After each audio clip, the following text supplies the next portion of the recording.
Kalau nonton film porno sama pasangan tuh kan bisa bikin tambah terangsang atau horny gitu.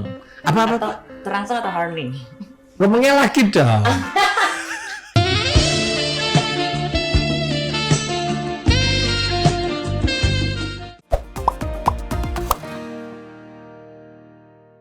Halo teman-teman sehat, balik lagi di OKB, obrolan kesehatan berisi.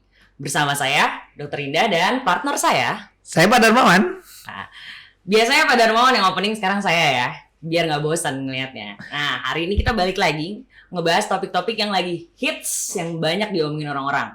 Apalagi kalau bukan video porno. Ya, jangan pada bohong, pasti lagi pada ngomongin semua video porno kan.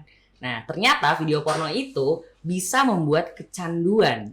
Ya, kalau ibaratnya narkoba tuh overdosis ya. Overdosis narkoba bisa sampai mati nih. Kalau overdosis film porno bisa sampai mana nih? Pasti penasaran kan? Nah, sebelumnya jangan lupa subscribe, like, dan komen dulu di bawah. Dan jangan lupa tekan loncengnya. Jadi tetap tahu apa aja yang bakal kita update next ini. Langsung ya, Pak Darmawan biasanya lebih ahli nih kalau masalah per video pornoan, per bokepan. Karena saya cewek nggak tahu dong, Pak. Bohong. Waduh. Jadi sekarang Pak Darmawan yang saya tanya-tanyain nih. Itu biasa alasan seorang wanita selalu begitu ya. Apa tuh? Baru opening jangan Kita gitu kan dong, nggak Pak. pernah nontonnya begitu-begituan. Kita mah nggak tahu yang begitu-begituan. Oke. Langsung aja nih, Pak. Kan? Jadi kalau misalnya pernah nggak saya nonton ya Yes, itu jujur pasti. pasti pernah lah. Oke. Nggak mungkin lah dok. Saya yakin nggak laki nggak perempuan kalau ditanya pernah ya pastinya pernah. Kalau ataupun ada beberapa orang ngomongnya, saya belum pernah gitu kan ya. Mungkin itu hanya ya pencitraan aja gitu ya. Artinya ya untuk ya bagaimana dia tidak mau mempertunjukkan bahwa nanti karena gini image-nya di Indonesia ini kalau orang sudah nonton film bokep atau film porno itu selalu dianggapnya, nakal nih, ya kan, wah dianggapnya sesuatu yang tabu, anak nggak bener gitu ya.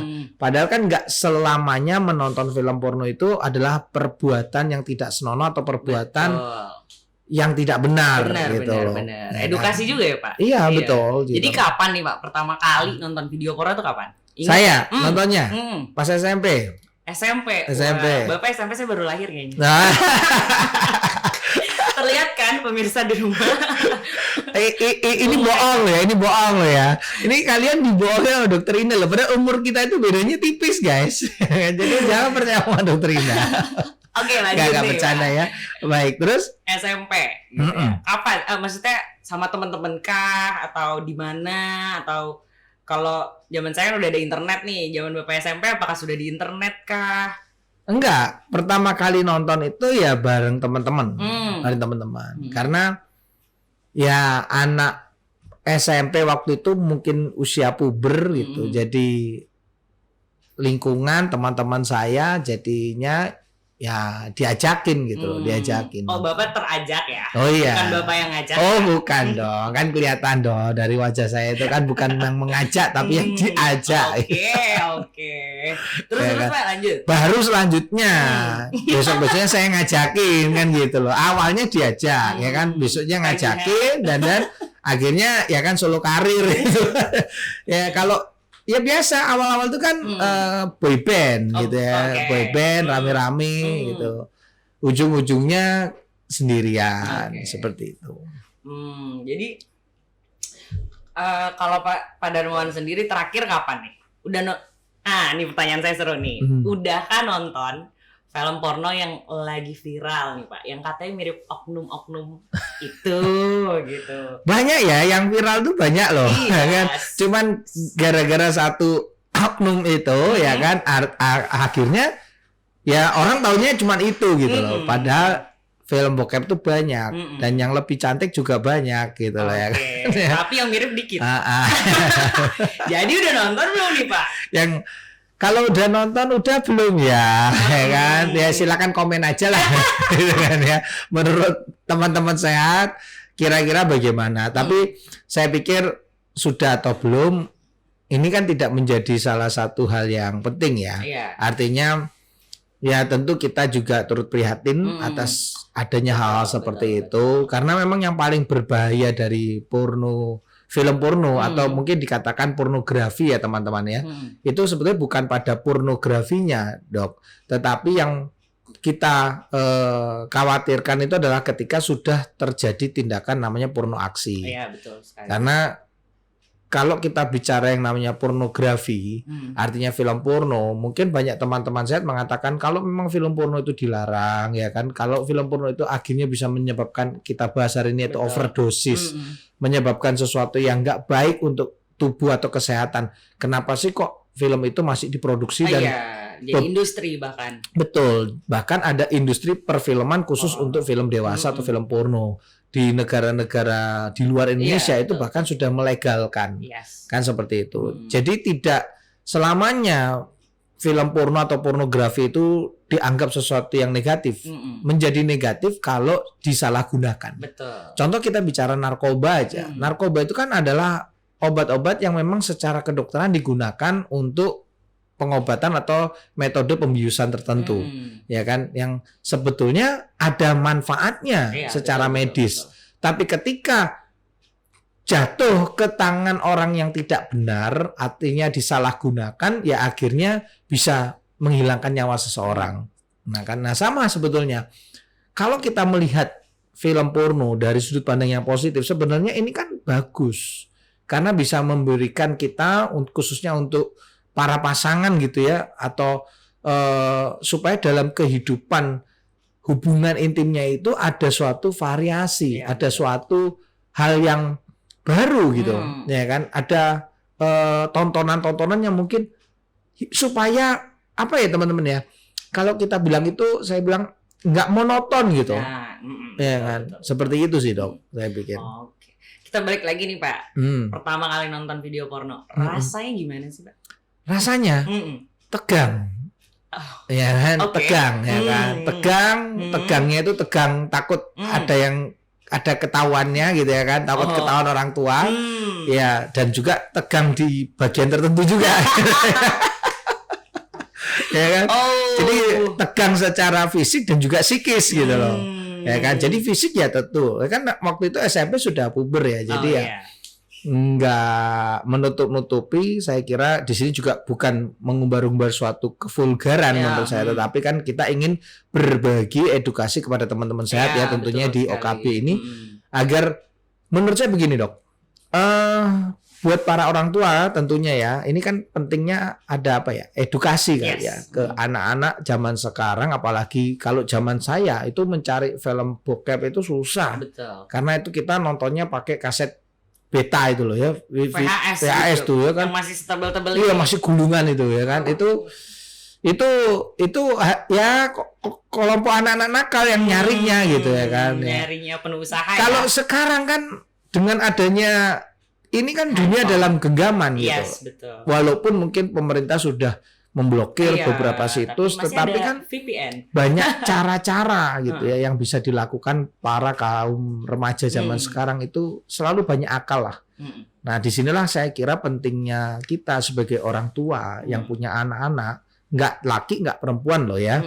Jadi jangan dikira anak perempuan berarti lebih aman, tidak tergoda dengan hal seperti itu, lebih bahaya sebenarnya, ya kan. Kalau ada orang dulu orang tua saya pernah bilang bahwa punya anak perempuan itu lebih bahaya loh sebenarnya. Sebagai orang tua itu artinya harus mendidik lebih keras ketimbang punya anak laki gitu. Saya tanya sama bapak saya, lo kenapa?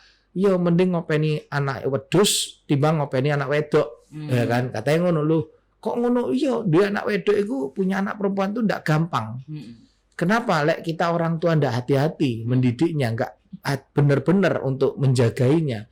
Kalau ada apa-apa gitu ya kan, kalau bahasa jenakanya itu, wong lanang itu, kalau wong lanang itu sak dablek-dableke wong lanang, ya kan, paling isine sing kececeran, tapi kan botolnya utuh sih, ngono loh ya kan.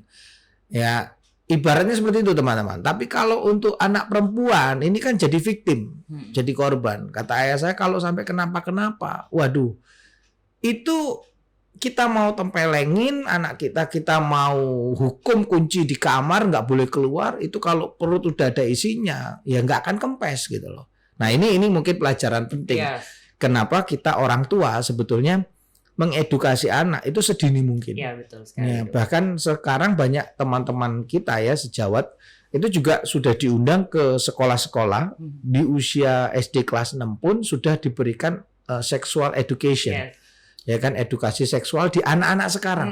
Supaya baik anaknya dan orang tuanya pun juga mengerti gitu. Iya betul. Ya kan, ciri-cirinya oh anak saya begini, oh saya harus apa gitu ya kan. Terus perilaku orang tua ke anak kalau umur segini ya kan, kalau misalnya anaknya sudah usia 10 tahun, 11 tahun itu ya kita sudah menganggap seperti bahasa pertemanan kan harus apa ya, membaur, menyatu gitu, bukan lagi kayak tarafnya itu tetap status orang tua anak, tetapi kan cara komunikasi itu bisa dirubah, diadaptasi menjadi kayak sahabat.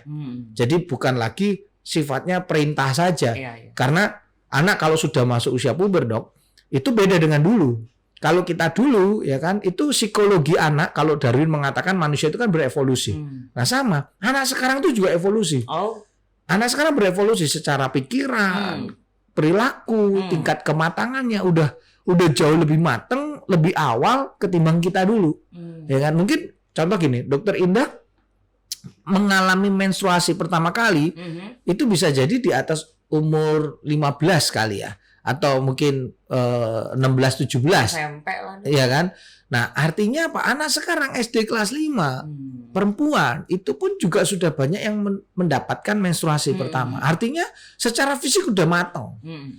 Kalau sudah puber artinya sudah mens, wanita, cowok sudah mimpi basah di umur-umur segitu, berarti kita bisa bayangkan teman-teman bahwa pornografi di usia dini itu bisa lebih cepat lagi. Betul. Ya kan? Karena penasaran ya. Karena penasaran.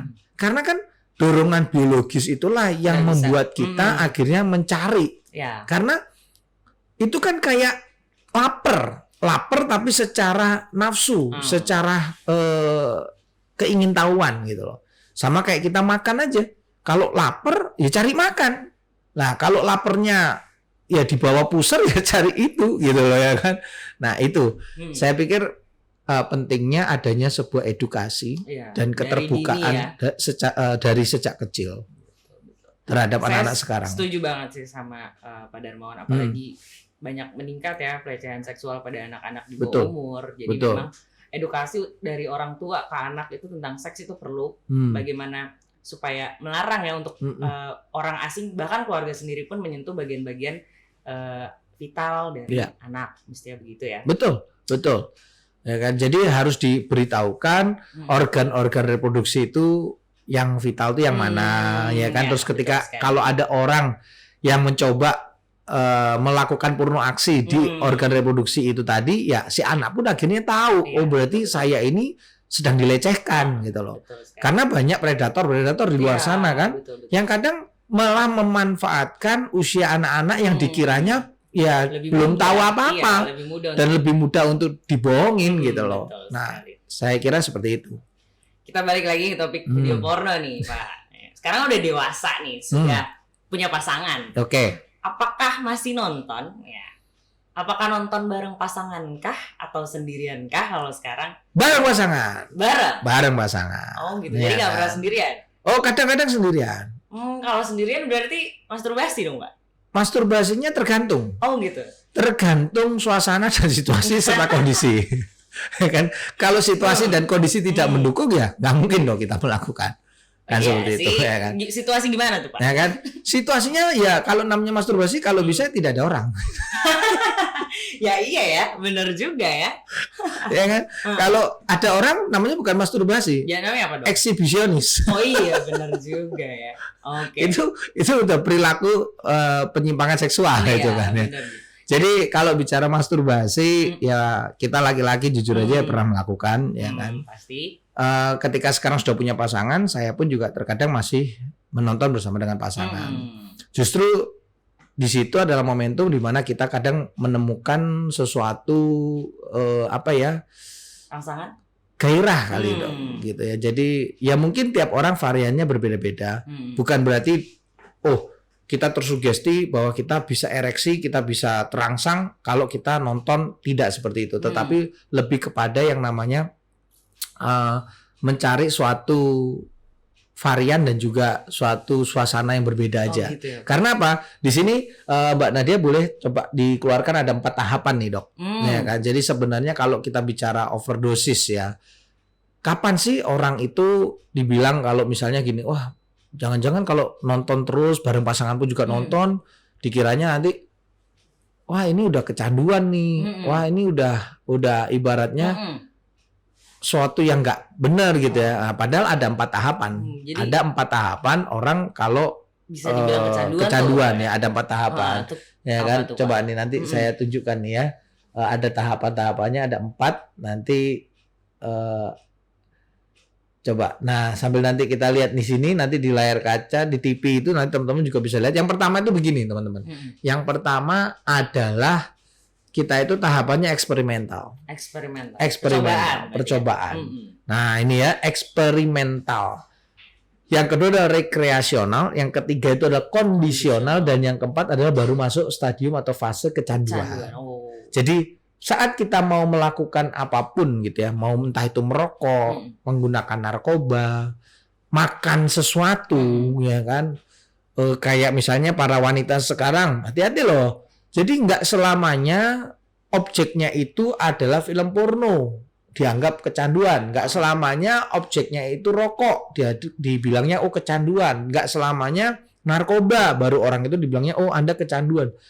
Bisa jadi contoh kayak wanita-wanita sekarang nih, saya perhatikan ada beberapa wanita, beberapa anak-anak zaman sekarang kecanduan main gadget, game, ya kan? Betul. Sebenarnya game itu kan bagus, positif, membuat otak kita itu imbang, balance antara kanan dan kiri, dimana funnya kanannya jalan, ya kan, logiknya kirinya untuk berpikirnya, memorinya juga jalan, sehingga betul-betul bagus kerja otaknya. Nah, tapi sayangnya ketika kita melakukan sesuatu itu, ini ada 4 tahapannya dok. Orang main game, orang ngerokok, orang pakai narkoba. Kayak tadi saya SMP menonton film bokep, film porno. Awalnya apa? Eksperimental. Coba-coba, diajak teman, coba-coba, apa sih? Ya kan, penasaran. Kayak dokter tadi katakan, sudah nonton nggak video viral tadi? Mungkin banyak orang sudah nonton karena apa? Penasaran. Betul. Ya kan? Itu eksperimental. Eksperimental, penasaran. Orang makan, ya kan, diviralin melalui yang namanya berita-berita. Wih, lihat guys, wena ini Ci, makanannya Ci, tonton Ci, kan banyak itu ya digituin ya, promo-promo seperti itu. Sambelnya Ci, lesatnya enak banget Ci, babatnya lah. Itu awalnya orang penasaran, akhirnya mencari eksperimen. Di mana sih ini? Coba gitu. Disamperin, ya kan, sama film porno juga begitu, eksperimen, orang cari, begitu dia eksperimen masuk tahap kedua, rekreasional, artinya otaknya merekam dan menimbulkan suatu efek rekreasi itu menyenangkan, seperti kayak kita rekreasi kan tujuannya untuk fun, untuk menyenangkan, jadi rekreasi otak dia, jadi ternyata nonton seru ya, ternyata ngerokok enak ya, ternyata pakai narkoba klieng-klieng, saya minum alkohol kok begini ya, itu udah masuk tahap yang rekreasional.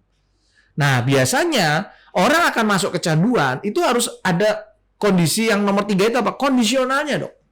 Keadaan. Ya, artinya apa? Artinya contoh nih, orang peminum alkohol masuk dalam kecanduan alkohol. Itu biasanya ada keadaan, kondisi dia yang membuat dia akhirnya menjadikan itu sebagai pelarian.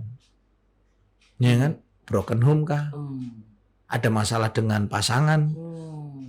Putus hubungan pekerjaan, ya kan, trauma-trauma yang membuat dia secara psikis, akhirnya itu kondisi yang membuat dia ternyata gue bisa mensubstitusi, gue lebih enak menggantikan trauma ini dengan minuman ini, ya kan. Begitu juga dengan film porno berarti. Begitu juga dengan film porno, dok, ya kan. Nah, selama kalau tadi ditanya dokter nonton sama pasangan, iya, tapi kita hanya untuk sampai sebatas hanya rekreasional, artinya apa? Untuk kesenangan cukup di situ, karena jangan sampai kita melanjutkan, itu bahayanya di situ. Karena kalau sampai melanjutkan kecanduan, bahaya daripada overdosis itu pasti ada efeknya. Efek sampingnya nggak bagus. Ya kan? Overdosis film porno itu akan mengakibatkan otak kita rusak. Otak kita bisa rusak. Karena ketika kita kecanduan sesuatu, itu berarti kita menimbulkan suatu rangsangan atau menimbulkan suatu efek produksi dopamin fiktif. Betul. Ada dopamin secara alami yang dihasilkan oleh tubuh ketika kita memang secara biologis itu sinyal. Contoh, lapar. Ketika kita lapar, itu otak akan memproduksi dopamin untuk membuat kita itu nafsu untuk cari makan.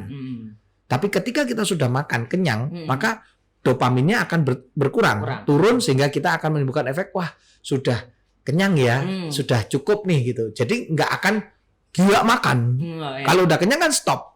Nah, itu namanya dopamin alami. Nah, tapi ketika kita menimbulkan yang namanya dopamin buatan. Artinya dopamin buatan itu otak kita itu, kalau saya bilang gini, otak kita itu pinter-pinter goblok gitu. Kenapa tuh? Ya kan, dibilang pinter ya pinter. Karena dengan otak ini manusia bisa menciptakan hal-hal yang canggih-canggih. Ya kan, gadget, komputer yang super canggih, siapa yang menciptakan? Manusia. Ya kan, menara Eiffel, ya kan, kemudian juga gedung-gedung bertingkat, yang menciptakan siapa? Arsitek. Ya kan, manusia juga. Artinya secara kecerdasan otak manusia itu pinter. Tetapi tadi saya katakan pinter-pinter goblok, artinya walaupun dia pinter tapi bisa digoblokin dengan hal-hal yang seperti itu tadi, kecanduan tadi. Sehingga ketika kita menjadikan film porno, menjadikan rokok atau apapun itu menjadi sesuatu yang tadi ya sampai efek kecanduan, akhirnya otak akan memproduksi dopamin secara fiktif. Dopamin sih dopamin, tapi buatan. Yang dibuat berdasarkan sesuatu yang fiktif tadi. Kesenangan sesaat. Contoh kayak cewek kalau sudah hobi nonton drakor. Ya kan? Saya. Wah, ya kan, ini nih teman-teman ya. Ini Dokter Indah ini sangat maniak sekali yang namanya film-film drama Korea, ya kan, bahkan mungkin di Instagramnya itu beliau itu juga sering mereview film-film seperti itu, ya kan. Nah, jadi buat teman-teman yang follower saya di sini yang ingin tahu tentang itu ya, ini salah satunya. Instagram saya di bawah saya. Salah satunya ini. Nah, tapi itu bahayanya apa? Ketika itu hanya sebatas rekreasional seperti yang dokter lakukan, itu hanya untuk ya fun karena tidak ada kondisi. Sehingga itu tidak akan membuat dokter menjadi masuk stadium kecanduan. Sehingga dopamin yang diproduksi pun juga masih dalam batas yang wajar. Tapi ketika orang sudah kecanduan, dopaminnya terlalu over, itu akan menimbulkan yang namanya otak kita desensitisasi. Jadi kalau sensitisasi itu kan sensitivitas, kepekaan. Kalau desensitisasi itu berarti otaknya menjadi nggak peka. Lama-kelamaan akan meningkat. Jadi nonton, jadi nonton udah nggak puas lagi. Akhirnya berujung pada porno aksi. Sehingga itu yang bahayanya di situ. Ketika kita overdosis, sama halnya alkohol, larinya kemana? Kekerasan, KDRT, pemukulan anak, kan begitu. Bukan pada dirinya sendiri. Bahkan kadangkala kalau orang pakai narkoba itu juga larinya kemana? Larinya menyakiti diri sendiri. Sampai ada sampai bunuh diri dan sebagainya. Nah, kenapa? Karena otaknya tadi pintar-pintar goblok yang tadi saya bilang, pintar tapi digoblokin oleh kecanduan tadi. Sehingga akibatnya malah bahaya. Seperti itu sih.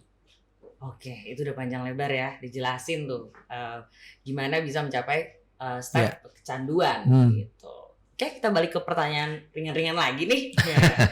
Katanya nih aku dengar-dengar nih Pak, kalau nonton film porno sama pasangan tuh kan bisa bikin tambah terangsang atau horny gitu. Apa? Terangsang atau horny? Ngomongnya lagi dong. Atau malah sebaliknya nih Pak.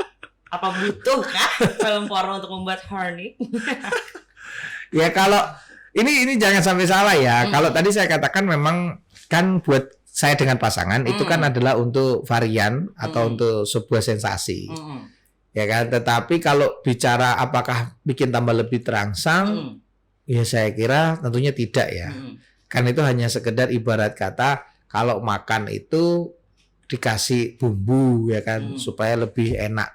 Tetapi bukan membuat kita menjadi harus butuh gitu. Karena kalau nanti orang statementnya beranggapan bahwa kalau gitu saya mesti nonton dulu, baru nanti saya terangsang, baru saya horny. Ya nggak begitu konsepnya, gitu loh. Itu kalau mungkin sudah fase kecanduan tadi ya, dopaminnya sudah menggobloki otaknya sendiri.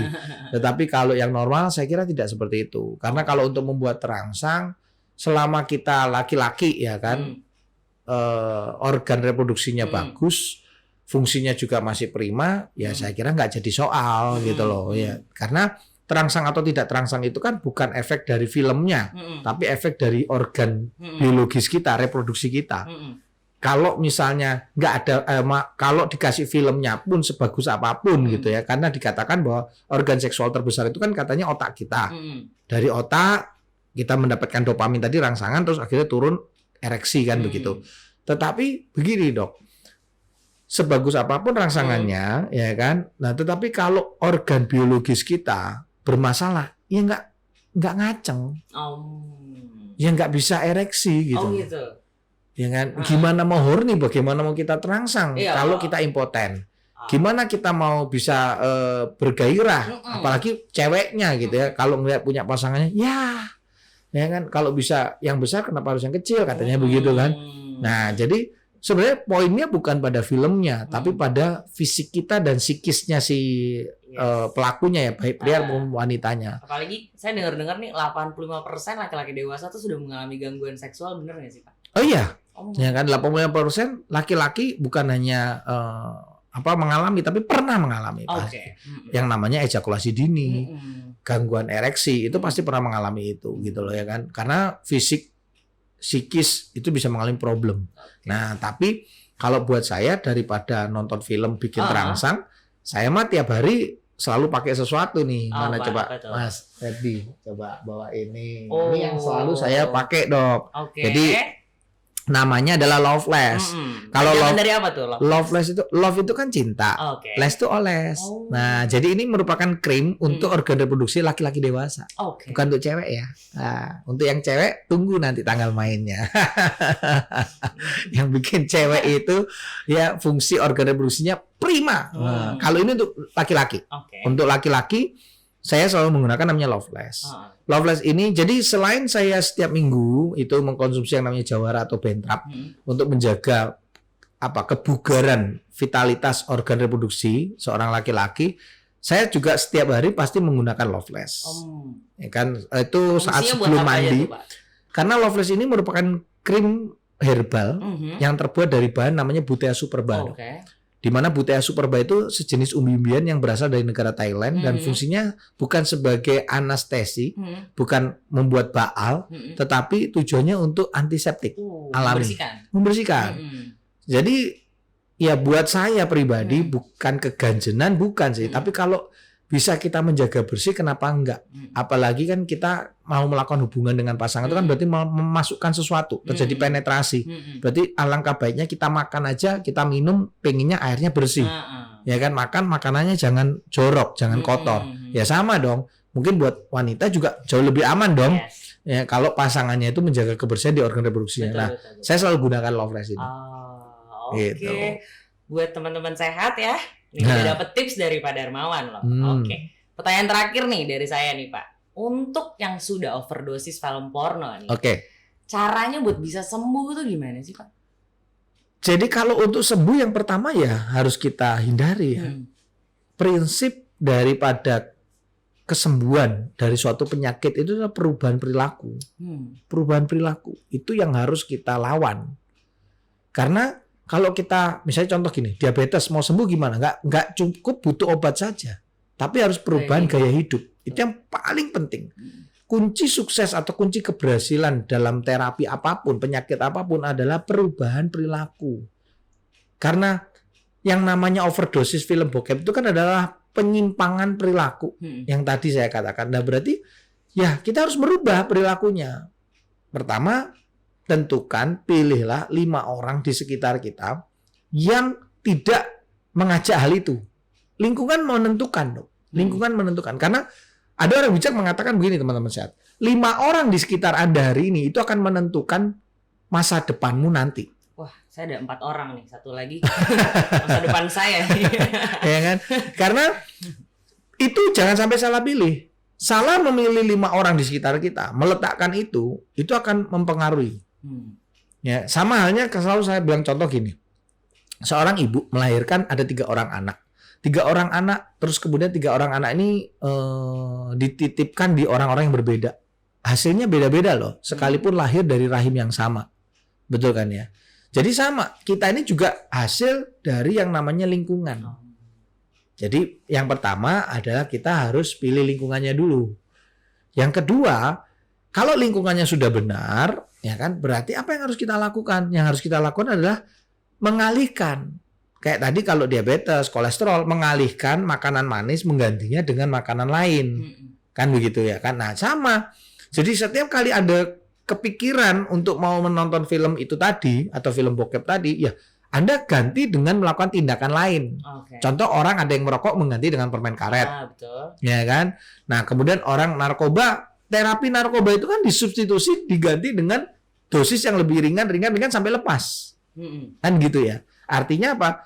Artinya harus ada terapi substitusi. Betul. Jadi kalau tadi kamu kecanduan overdosis terhadap yang namanya film bokep, ya kan, berarti kamu alihkan setelah kamu udah pilih teman-teman terbaik, kamu ganti dengan hal-hal yang lainnya, yang positif, gitu loh.